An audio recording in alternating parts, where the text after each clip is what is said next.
Hello, Chris Keyack here. I am a construction technology consultant, and in this video today, I'm going to be showcasing Canvas.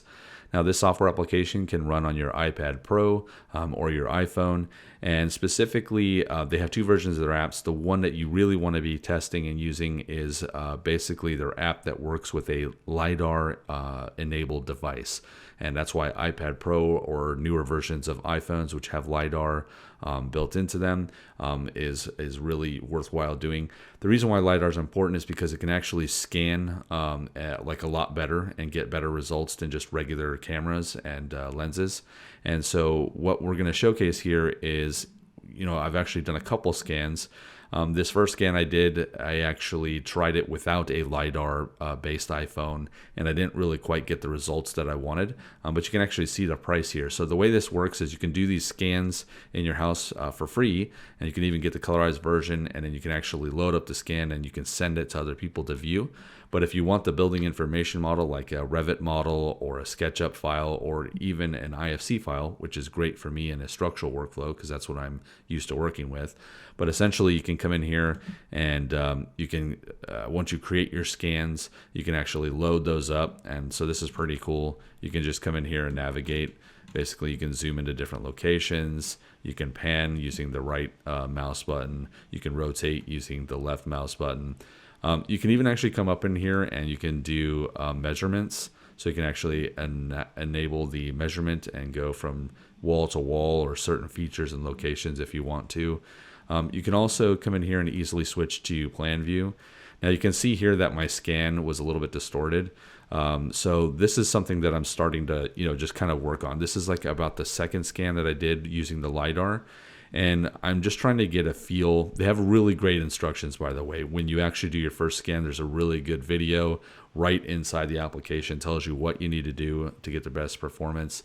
But you can see that I've got kind of too much furniture in the way. And so trying to maintain this perimeter, which is what the video tells you to do to sort of scan around, I'm having some challenges because I've got certain furniture and things in the way. And then also there's an elevation change. And so things get a little bit messy sometimes, especially when I notice that I'm mating up in the start corner and the end corner, because you're going around this space and then you basically try to end up in the same spot. So like here, for instance, I can see that I went too fast and I actually had a pretty bad error. So let's go back to isometric here. And basically, I remember getting the warning when I did the scan. It came in here and told me, hey, like you're going too fast. And it looks like that there was a sort of a hiccup there in that corner near my window where it just stepped and basically I got the wrong measurements there. Now, they do tell you that, hey, the scan does not need to be perfect. They can actually derive a lot of what you're doing there with the walls and kind of figure things out. But I'm really trying to get to a spot where I can get a good scan, especially before I spend money, and then just do measurements in here and feel pretty confident that I'm really within 5% if possible, because I actually want to use this potentially as a replacement or a very entry-level way to do rapid scanning, maybe for field measurements and things like that if I'm putting in some stairs or some rail or some elements. Now, for interior design and for visualization, I think honestly this is a fantastic tool. You can get a quick scan, pay $40, get these guys to send you a building information model, and then you can use that to place furniture. You can even tie it to virtual reality if you wanted to. So pretty cool stuff. Now, I'm going to show some footage here in a second of me actually scanning, and then I'll show you the results of the first building information model that I got when I did not have a LiDAR-enabled device, and you can kind of see how the model compared to what I manually measured.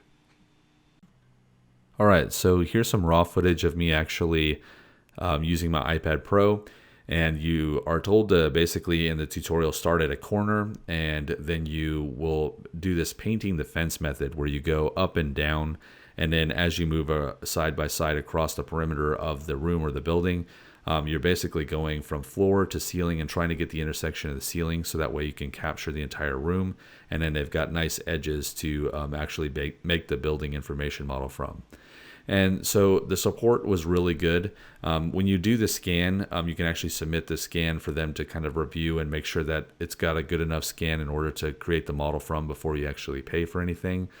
So support's been really friendly with me and basically helping me out, giving me tips on how to get better scans and whether I'm getting a good scan or not. Now you can also do measurements and things in here, and I'm going to show you that in a second. But essentially I wanted you to get a feel for how this works, how easy it is. And really what I need to figure out is essentially I've got a lot of furniture and stuff in the way, and so I'm just trying to learn different methodologies or move things out of the way so I have a nice clear path to do my scan. And then also being patient and slow is important to get a good accurate scan. Now once the scan's complete, you're going to get like a grayscale version of it, and essentially you can kind of navigate around, take a look at things. And then once you actually upload that to the cloud, then it will create a colorized version, which I showed earlier.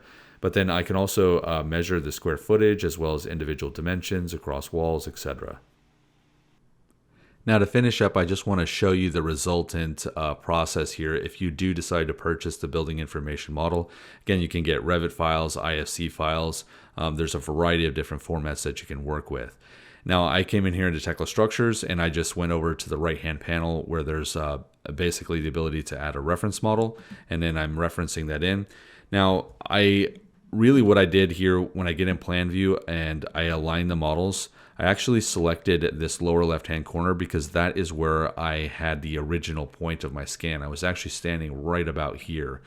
And with the non-LiDAR based version, you essentially stand in one spot and then you just do like a 360-degree swirl or turn around in your stationary position.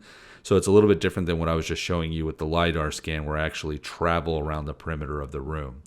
Now you can actually see kind of what happened here. My non-LiDAR enabled device really could not get a good accurate reading over the distance and the length of the room. And then it was fairly accurate, like in the corner and the area that I was located in here in the lower left-hand corner.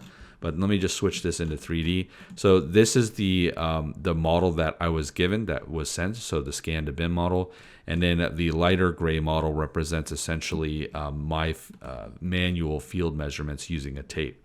So it's not that things are really far off other than when it was too far away using the non-LiDAR based scan.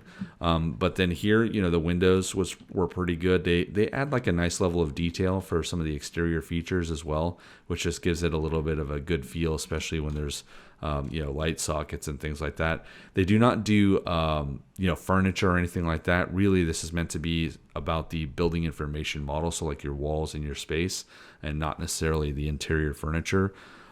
But again, I am going to go ahead and keep on scanning here until I can get to the spot where I feel comfortable in the dimensions I pre-measure before I actually submit the next CAD model for them to produce for me. So again, the team is really great. Software is pretty easy to use. The tutorials walk you through everything that you need to do. And really, essentially, you just need to troubleshoot and make sure that you're getting the measurements that you want. So before you go spend money, you know you're going to get something that you can leverage. Now, even if you get the model and it's slightly off by like 5 or 10%, you might be able to still kind of snap some actual final dimensions, and at least they've done the work of giving you a great starting point model. And you can always manipulate that as needed based on any kind of manual measurements that you do that sort of refine the process.